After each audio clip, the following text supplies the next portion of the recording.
حب الأنام. মানুষের স্বভাব হলো, মানুষ একটা অপরাধ করার পর যখন লজ্জা হয়, নিজেকে নিজে ভৎসনা করে, আমি কি করলাম, কাজটা তো আমি অন্যায় করে ফেলেছি, ভুল হয়েছে, আমি তো গুনাহ করে ফেলেছি। ঈমান থাকলে তার ভিতরে অপরাধ বোধের অদৃশ্য দাহনে তাকে জ্বালাতে থাকে, আত্মসমালোচনা হয়। হ্যাঁ, এটা যখন হয় তখন তার কাজ হলো তওবা করে ফিরে আসা। কিন্তু এই তওবাটা অনেক সময় ভেঙে যায়। তওবাটা যদি কেউ ধরে রাখতে পারে, এটার নাম তওবায়ে নাসুহা, খাঁটি তওবা। যে আমি একবার পাপ করেছি, এমন লজ্জিত হয়েছি, এমন অনুতপ্ত হয়েছে, এই ভুল আর জীবনে করব না, এইরকম প্রতিজ্ঞা করে ফেললাম, এবং জীবনে আর ওই ভুল আমার দ্বারা হইল না, এরকম তওবা করলে সেটা হলো সবচেয়ে খাঁটি এবং পিওর আসল তওবা। আর আরেকটা তওবা আছে, একটু দুর্বল তওবা। সেটা কোনটা? আমি পাপের কাজ করার পর ছেড়ে দিলাম, আবার পাপের কাজ হয়ে গেছে, শয়তান আমাকে কাত করে ফেলাই দিছে, তখন আমি আবার কি করব?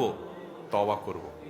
আমাদের অনেক ভাইরা আছেন, দ্বিতীয়বার তওবা করার সময় শয়তান এসে তাকে কানে কানে বলে যে তুই পাগল হইছস, একই অপরাধ, একই পাপ, একই গুনাহ কয়বার করে আল্লাহর কাছে মাফ চাবি, শরম হয় না তোর?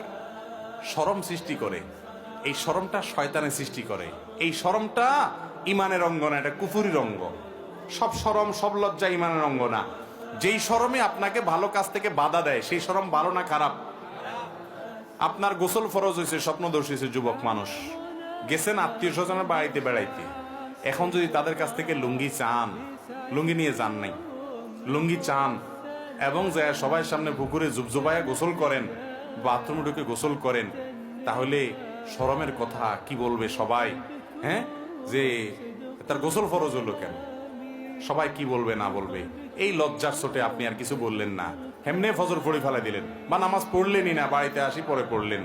এই লজ্জাটা কি ইমানের অঙ্গ না কুফুরির অঙ্গ? যেই লজ্জা আপনাকে আল্লাহর নির্দেশ পালন করা থেকে দূরে রাখে, এই লজ্জাটা ইবলিসে সৃষ্টি করে। এই লজ্জা বর্জন করতে হবে।